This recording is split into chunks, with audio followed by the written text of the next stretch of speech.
Welcome to Executive Leaders Radio, your spot in the corner office, the radio show where executives share their secrets to success. Executive Leaders Radio. You're listening to Executive Leaders Radio. This is your host, Christine Miles, with my co-host, Shannon Lane, Newmark, Andrew Hanlon, Ben Drummond, D2 Integrated Solutions, and Dave Birdwell, TopStack. We have a great show today. Shannon, will you please do a read down of who's going to be on the show? Sure, Christine. We have a great lineup today. We'll be starting off with Jennifer Johnson, Kebea, President of Campus Philly. Then we'll have Sam Thevanayagam, CEO of Parts Life, followed up by Luke Acree, President of ReminderMedia. And we'll be wrapping up with Howard Peterson, Founder and Managing Partner of TRG Healthcare. Thank you, Shannon. And our first guest, is my pleasure to introduce, is Jennifer Johnson Kebea, the President of Campus Philly. Jennifer, what is Campus Philly? Campus Philly is a nonprofit that fuels inclusive economic growth by empowering diverse college students and recent grads to explore, live, and work in the greater Philadelphia region. And how large or how small is Campus Philly? We are a small but mighty team. We have 6 full-time staff, a handful of part-timers, and really dozens of college students who serve as our workforce on the ground. And how many students do you serve? So there are 350,000 college students in the greater Philadelphia region, and we really like to think about working with all of them. So encouraging them to come to the region to go to school, to think about engaging while they're here and then staying here and really infusing our economy by connecting to jobs and resources after they graduate. And how did you get involved? You're the president. How did you get involved in Campus Philly? So I am the president. I'm in the end of my 6th week here at Campus Philly, but I'm not new to the organization. I actually, 12 years ago, was the inaugural director of career programs at Campus Philly. And even prior to that, I was around at its founding in the early 2000s. I was a student intern. So I've always been in the Campus Philly corner, and I'm so proud to lead the organization at this point. Tremendous. And take us back. Where did you grow up? So I grew up in Conshohocken, suburb right outside of Philadelphia. Yeah, like 15, 20 minutes tops, right? Not too far at all, no. Okay. And what did mom and dad do for a living? So both of my parents are retired now, but my mom was a nurse, a geriatric nurse, and my dad was he worked for the Department of Defense and procurement. And how many brothers and sisters did you have growing up? I have 2 brothers. I'm right in the middle. I have an older brother and a younger brother. We're all 3 years apart. What was it like being the only girl between 2 brothers? Yeah, it's not the typical middle child situation. My mother used to say that I was the rose between 2 thorns. And so, I felt special in that middle seat for sure. True. Jennifer, what was it like being the rose in between 2 thorns? And what do you mean by that? Yeah, for sure. I think a lot of middle children think that, they're not seen or they have, some issues in it being in that spot. But I always felt really special. I knew that my parents really supported me, that they valued me as a part of the family, and they were always in my corner. And how did that support impact what you do today? Yeah, well, it's still very much there. I mean, I know I can rely on my parents for just about anything. And I'm closing in on 40 at this point. So they're still very much in my corner. And I think it's, helped me take some risks and realize that, I'm coming from stable footing for sure. What does it mean to you to see the impact of what you're doing every day on the students that you serve? For sure. So I've always worked in supporting higher ed and thinking about really what that all means. And I think there's just tremendous opportunity for college students. So the ability to work with them really closely and help them think about their trajectory, hopefully here in Philadelphia, is really tremendous. And it's a gift. Does that have anything to do with your mom being a nurse and being in a caring profession? Perhaps, for sure. I mean, I have never worked in healthcare, but those principles, the idea of really creating a caring environment and making sure people succeed and have the tools they need to succeed, I'm sure that has been instilled in me through my upbringing. Dave?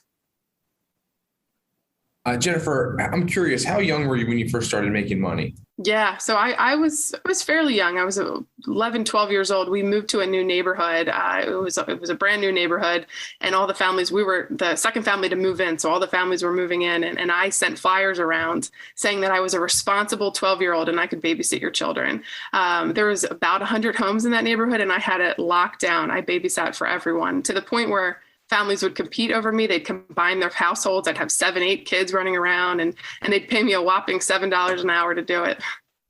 Would it be fair to say that that's where you started to hone kind of that parental instinct and that want and desire to help others?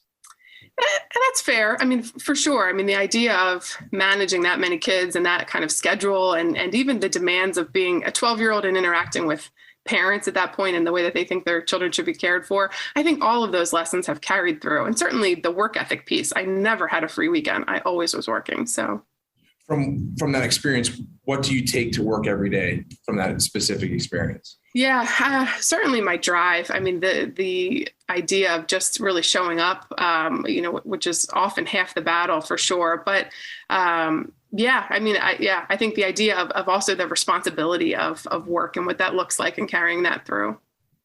Jennifer, you said something funny in the green room. You said you put on flyers, you were a responsible 12-year-old, and that was kind of a funny statement.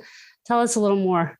Yeah, I can still see those flyers. I printed them out on, my Epson inkjet or whatever we were using at the time. And it just, I believed it in the moment. I thought I was, a hotshot at 12 years old. But now as a mother, I would never, ever let a 12-year-old watch my children. So it's just such a funny situation for sure. Different times. What about the capabilities of young people and how that you felt so capable as a young person? And how do you tap into that with the students that you're serving in the community? Yeah, that's such a good question for sure. I think, I have had the opportunity to see how generations of young people have changed over the years. And I think young people these days, especially the college students we're working with, are incredibly capable. They're coming forward with so much of their ideology formed. They know what they want. The values that kind of undergird their work. And that's been exciting to see. And perhaps I had seeds of that as a 12-year-old for sure. It's probably just my parental nature now, just saying like no to the 12-year-old babysitter for sure. Yeah. Like what were you thinking? Shannon? Yeah. Jennifer, what activities and what were you involved in when you were growing up as a kid? Yeah, so I was a student government kid from middle school on all the way through high school. I was always the class rep or, however they kind of styled it at that time. But I never actually won a real position election, for president, vice president, secretary. And I ran all the time. I never quite got there until I was in college. And then I was president kind of from there on. But I like that dynamic.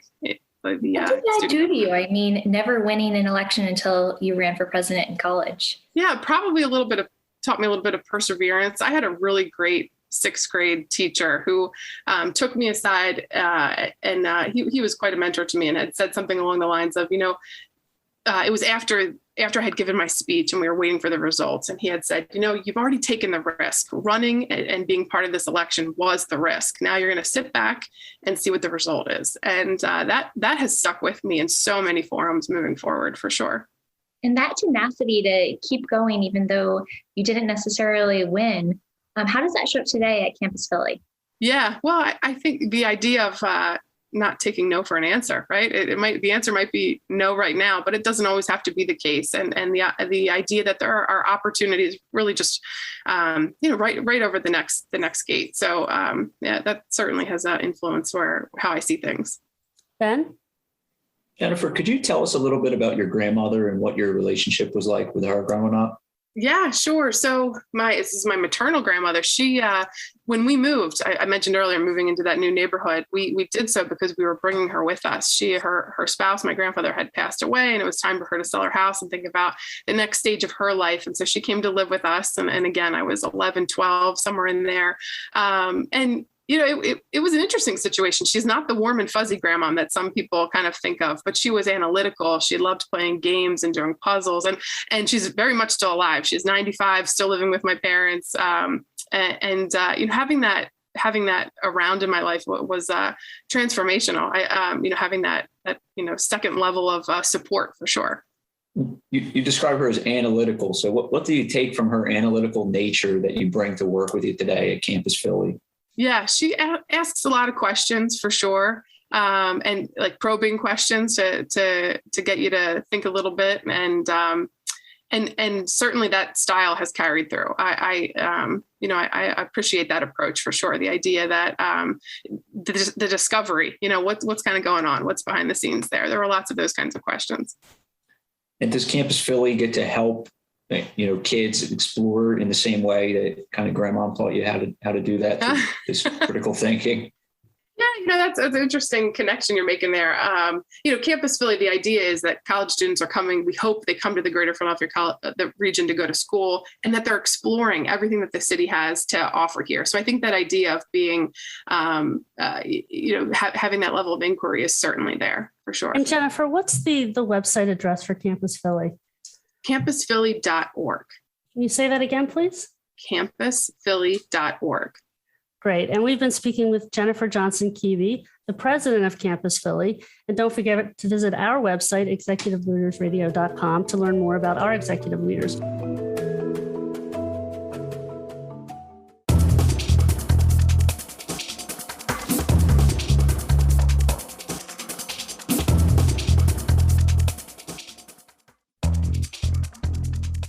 We're back. You're listening to Executive Leaders Radio. This is your host, Christine Miles. It's my pleasure to introduce you to Sam Thevanayagam, CEO of Parts Life. Sam, what is Parts Life? Yeah, so we're a company that focuses with the Department of Defense. All of our customers are military customers. We make parts that extend the customers' expensive and mission-critical assets. So let me give you an example of that. The B-52 bomber is about 60 years old. It's one of the most strategic weapon systems the U.S. Air Force has. As the systems have got older, the OEM has been unable to support it with parts. And so that's where we step in through reverse engineering and licensing agreements. We figure out a way to manufacture the parts and supply that to the asset. So not only does that take care of the U.S. warfighter, it also creates value for the taxpayer because of the type of work we do. Wow. So you help products that really matter not become obsolete. That's correct. Yeah, okay. That's the primary focus of our company. And how large or how small is Parts Life? The group of companies is about 130 people. And then, we are on many weapons platforms, and we continue to want to grow that. And about 30 million in revenue, you said in the green room. Is that right? Yes, slightly north of 30 million, yes. And so how did you get involved you're the CEO, how did you get involved in Parts Life? Yes, it's a company that I started in 2007.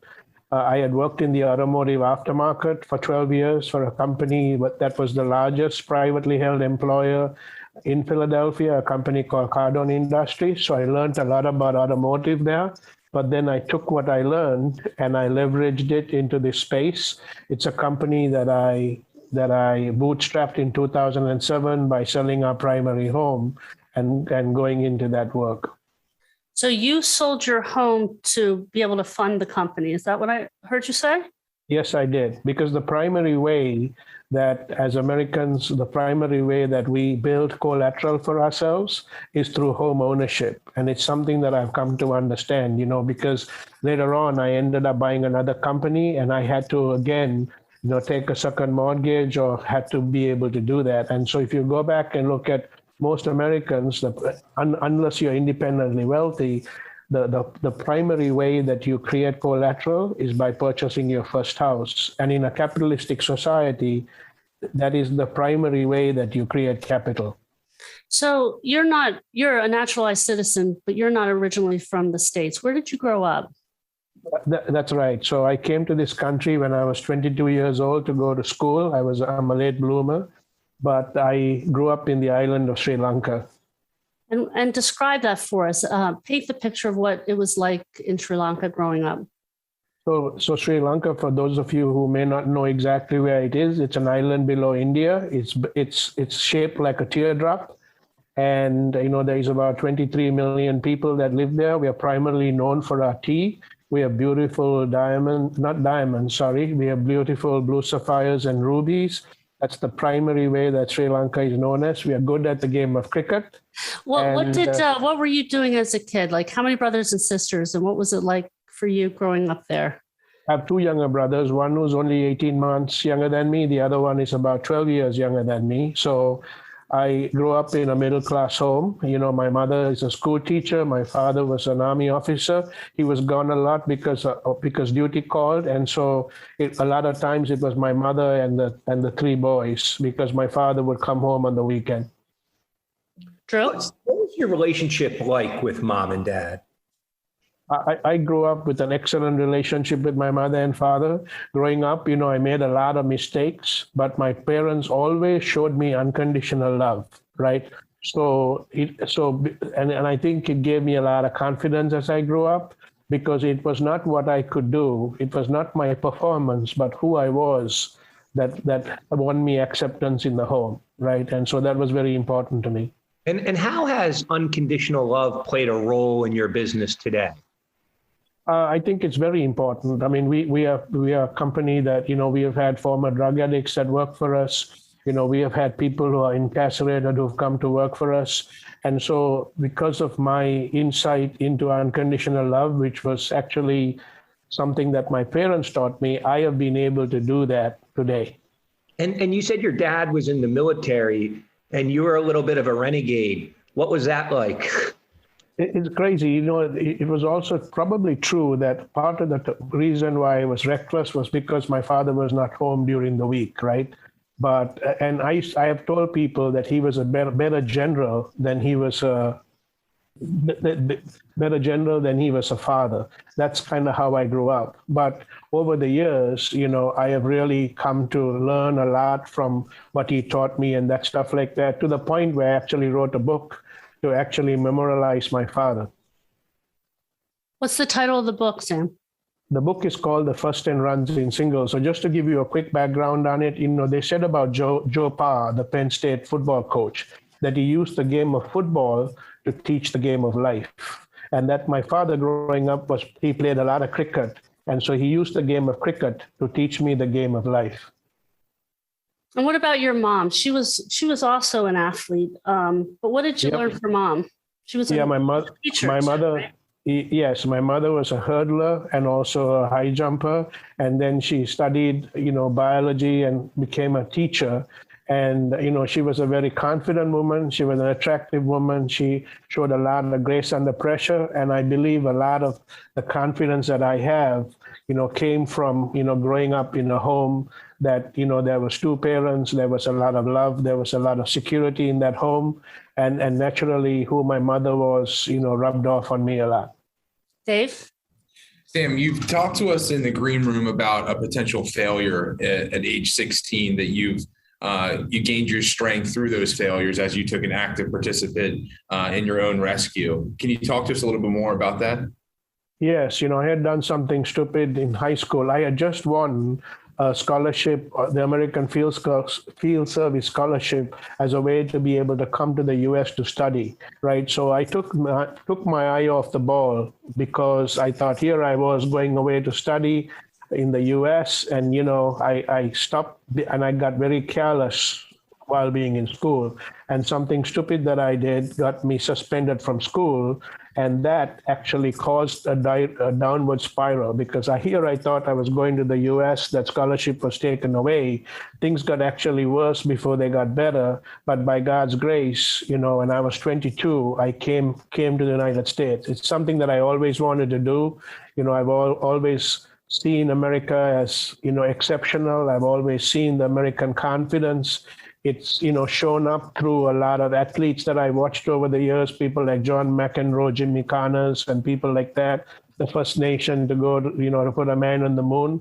Those things were very important and really created an impact on a young life, right?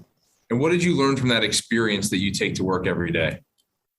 Well, that we can't, that you have to be faithful in the little, and to whom much is given, much is also required, right? I have been given a lot of opportunity. I've been given a lot of second chances, and I need to be able to not only make good on the chances that I have received, but that's also true about the people that work for me, right? They are going to make mistakes. They are going to do things careless. There are times they're not going to show up to work like they should. And it's my responsibility to be there and to be that confidence, to be that security, to make sure that, so if I could go back for 1 second, I have a leadership motto. It says it's to create an environment where others can achieve their God-given potential. Purpose and potential is God's job. My job as a leader is to create an environment. So part of that environment is to give people a second and a third chance. Shannon? Sam, going off of that, in your bio, it says that your goal is to inspire others to achieve their God-given potential, defy critics, and thrive in the face of adversity. I'm curious, what impact did faith have on your life when you were a kid? It had a huge impact, right? Because I grew up with unconditional love, just like my parents loved me unconditionally. It was very easy for me to learn that God also loved me unconditionally. And so it was very easy as I made the transition to go from being in Sri Lanka, growing up in a bit of a cocoon, right, where my father had a lot of responsibility, he had a lot of influence, he ended up being a major general in the army. It was very easy for me to grow up in Sri Lanka and then come to the United States. Huge country, a lot of things different, but I acted like somebody who was on a ropes course, right? I took the harness of my earthly father and I put it on my heavenly father, and that gave me the confidence to be able to continue to be that person. And Sam, just in terms of talking about family, just last question. Your brother actually works for you, but you said he was 18 months younger and he looked up to you as a kid. How do you handle that working together in the business? It works very well. We are able to, I also have 4 children that work for me, right? 3 of them are actually going through school as well. We have learned to figure out how to do that. We learn how to keep business and home separately. I'm sure those wires entangle, but we are pretty direct about our conversations. So it's a family affair. It's a family affair. What's the website address for Parts Life? Yes, it's partslifeinc.com. And we've been speaking to Sam Thevanayagam, CEO of Parts Life. Don't forget to visit our website, executiveleadersradio.com, to learn more about our executive leaders. We'll be back in a moment right after this break.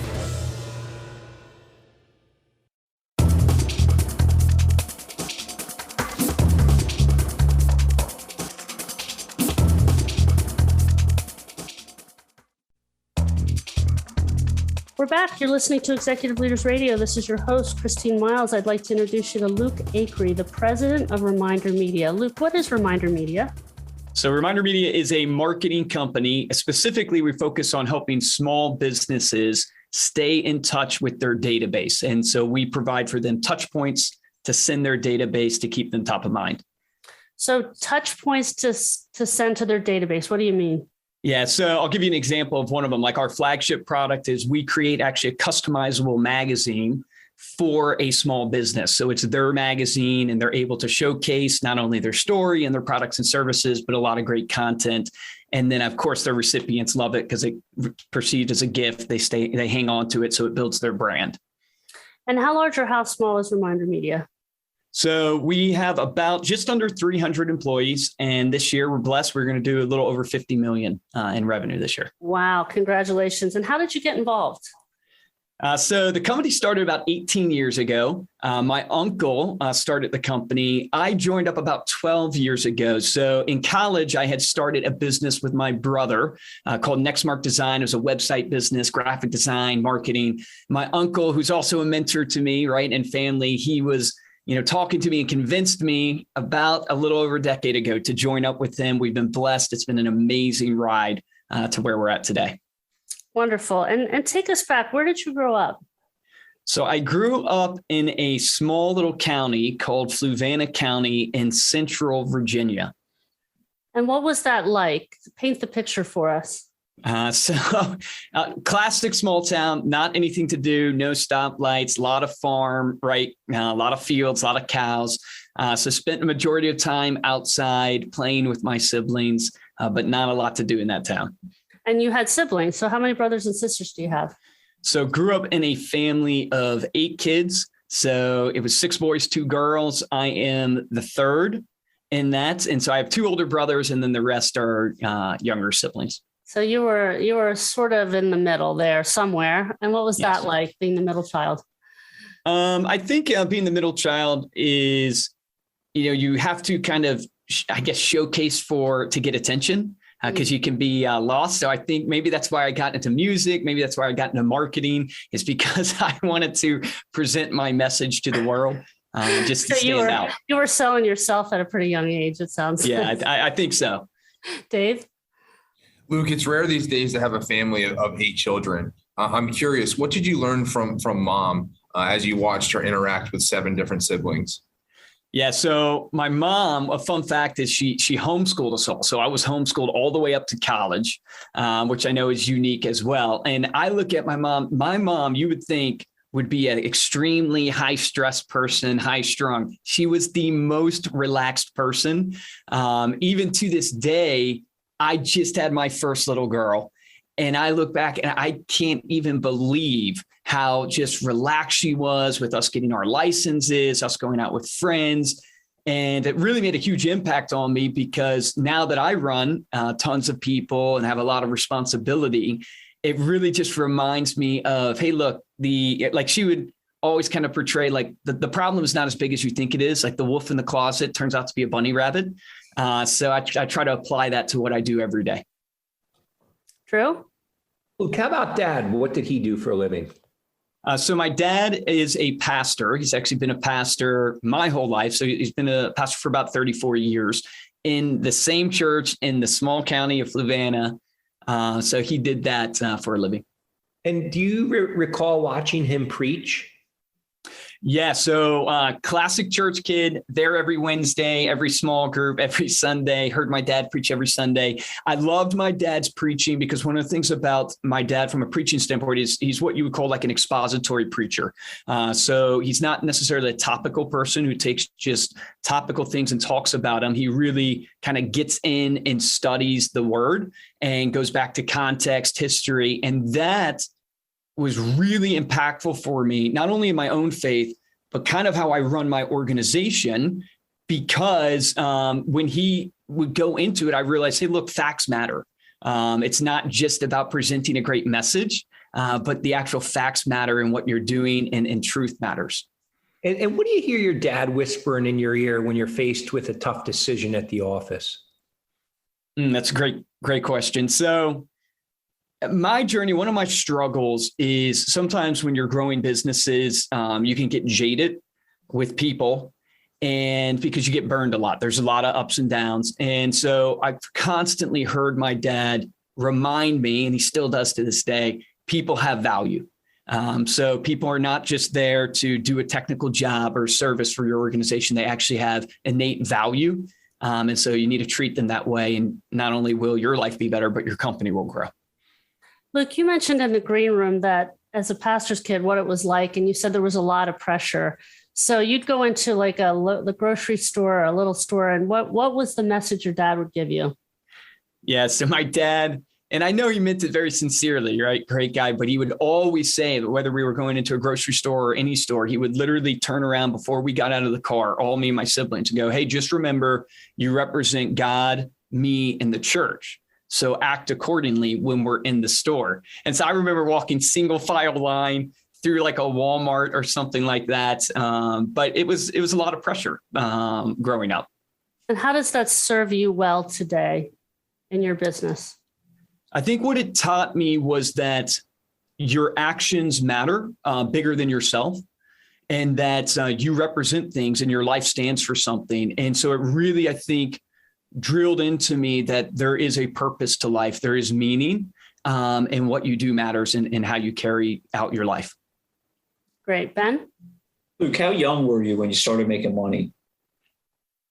Great question. I don't know if I remember exactly. It had to be around probably 11, 12 years old when I first started cleaning the church. So we lived in the church parsonage. So we had the opportunity to clean the church for a few bucks that we got from the church. And then started a landscaping business with my brothers. There's a lot of boys in the family. So we did a lot of lawn care for the people in the church. And then from there, actually got into music, did a ton of traveling around, classic homeschool band, traveling around.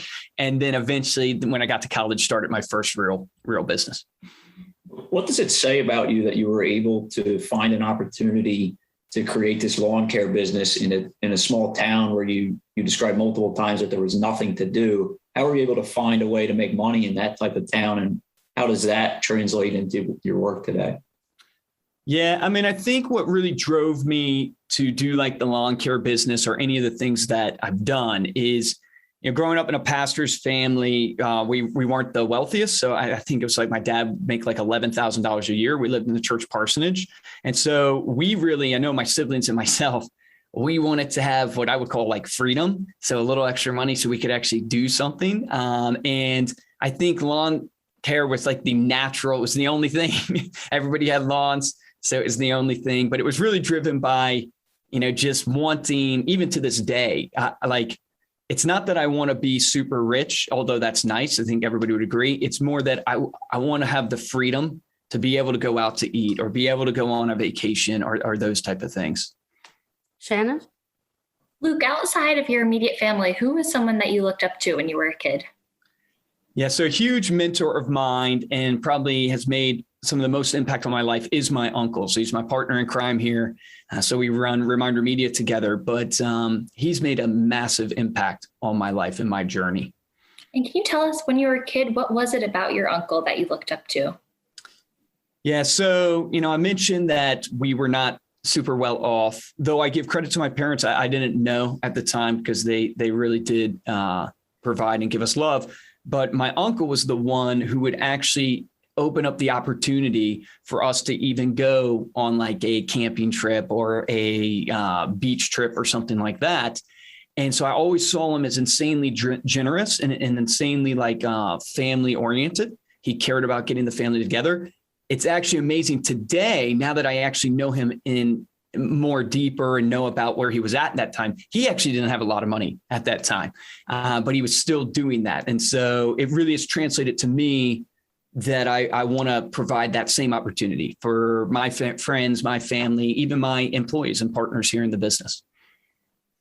Luke, you said earlier in the green room that you want to help people achieve their vision, something greater. Is that what your uncle helped you do?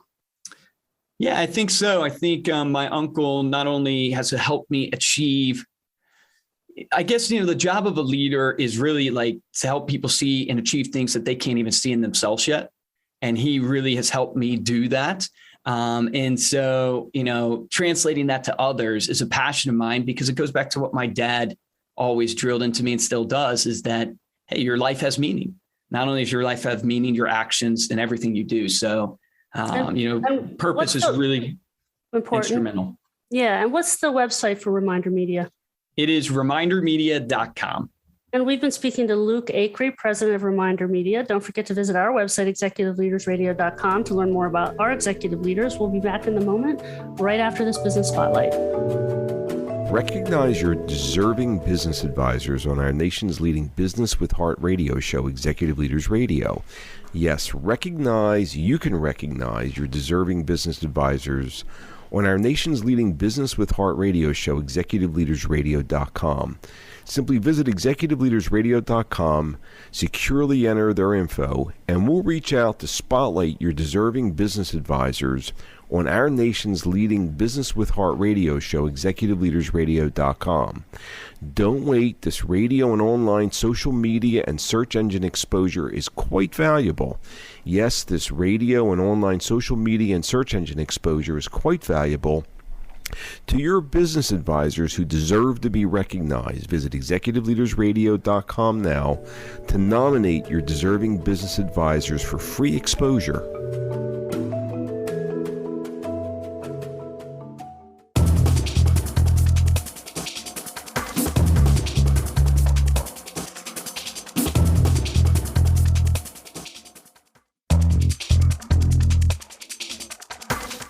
We're back. You're listening to Executive Leaders Radio. It's my pleasure to introduce our next guest, Howard Peterson, founder and managing partner of TRG Healthcare. What is TRG Healthcare, Howard? It's a national boutique healthcare consulting firm. It's in its 25th year. Our focus of work has been academic medicine, mergers and acquisitions, strategy, clinical laboratories, and recently we've been doing significant work in organizational change under the label C-Suite in the Center. Wow. And how did you get involved 25 years ago? Well, the Allegheny bankruptcy in Philadelphia, the healthcare system, it ended up changing a lot of things. It was my pathway basically to leave there. I wanted to stay here. They went bankrupt. I got out ahead of all of those proceedings, and I actually funded the business from my separation agreement. So this was your brainchild, and you created an opportunity kind of out of adversity. Do I get you? Yeah, that's right. Kathy Cresta, who's worked with me for all of that time, left with me. We plotted our way out of Allegheny because it was clear that it was headed to bankruptcy. So plotting your way out of things, well, let's go back to where you grew up. I have a feeling there's more there in terms of how young you were when you started doing that. Where did you grow up? Owatonna, Minnesota, about 60 miles south of Minneapolis. Small town, I assume? I was just there. It's grown from 14,000. It's now about 22,000. Wow. So still a small town. And how many brothers and sisters do you have? There were 6 of us. Only 5 remain. There were 4 boys that were wedged between 2 girls. And where were you in the pecking order? Number 3. Number 3. So somewhere in the middle, I'd say, right? And tell us a little bit about mom. What did mom do for a living? She raised kids, I'm sure, but did she work outside the home? She did. I mean, she had the 6 kids to raise. I'm not sure when she did it, but she had a couple of different jobs. First in a grade school and as a support person, and then she went to the Park and Recreation Department. She was a secretary, became a staff person, and was there for many years. A very gregarious kind of extrovert. So what do you take from mom, or do you think you're a lot like mom in any way? Probably the extrovert part, but it took me a while to get there. But certainly was one of her capabilities. She was, historically reflecting on it, she was fairly controlling, but in a bit of a passive aggressive kind of way. A wonderful woman. She saw herself as the center of the family, but the truth was my father was the center of the family. And I'll let Dave ask more about that. Okay. Yeah, Howard, talk to us a little bit more about that, about your dad growing up and your relationship with him. Well, we share the same first name, so he was a Howard as well. He was an accountant. He worked at Jostens, which is the only thing Owatonna may be famous for. Your yearbooks or your class rings may have been done by Jostens. Where there were a lot of things that we heard from him, and he was in the Navy for 3 years, 9 months, and 11 days. Not that we remember that. Came back to the University of Minnesota, went through undergraduate, in 3 years was offered a free ride through the first program in hospital administration. He turned it down, and I heard in my childhood about kicking this opportunity in the pants. And it's the first I knew about healthcare administration. So that was a source of information. He also always felt that he underperformed in his life. I think that was the other side of the coin. He struggled with alcoholism. It didn't have a lot of effect on me because I was a stabilizing factor in the family. But when I left, the last 3 had a bit of a rough time. So, what would you say you learned the most from him that you take to work with you every day? Well, he was someone that saw good in people. Not sure why, but he saw good, and that's certainly a trait that I like to embrace. He worked hard. He never made a lot of money, but he was industrious and creative. We were members of the golf course, but not because he could pay for it. He contributed his accounting capabilities in exchange for membership, essentially. So one of the things you said about your business is that, you had an opportunity to start this 25 years ago, and that you were, you look for opportunities. And it's interesting that your dad missed an opportunity. Did that teach you anything about not missing opportunities, Howard, hearing that story as a young person? Sure, I internalized that because I knew about it. I wrote my 9th grade occupational outlook paper on hospital administration, and I finally went into it at Minnesota because I read all of the graduate bulletins. I knew I was going to go to graduate school, and I simply made my way back again to that. So sure, I learned a lot from that. True. Howard, you mentioned in the green room that your mom turned to you to help solve problems and issues. Why did she turn to you to do that? Well, we all have family chemistry, and wherever it came from, I think she saw me as a calming force among the six kids. And so she actually reflected that in her language. She gave me that as a characteristic that she said to the other kids, and often turned to me to resolve family-based problems. So. And how did being a problem solver at a young age, how does that impact your business today? Well, I learned problem solving through graduate school. They teach 13 steps. It's a typical kind of MBA program at the University of Minnesota. And it's probably the one thing I really took away from graduate school is a structured way of thinking about things. And I've used it throughout my career. At one time in my career, I decided 13 steps was too many. So I wrote the Peterson version of the Minnesota problem-solving methodology, got it down to 7 steps and gave it to the program. But they've continued to teach 13. I imagine growing up with a total of 6 kids, there were a lot of problems to solve, and you had to learn how to be a lot more efficient at things pretty early. Shannon, why don't you go ahead? Howard, you're well respected in the industry for being innovative and being a progressive thinker. How young were you when that innovative side first started showing up?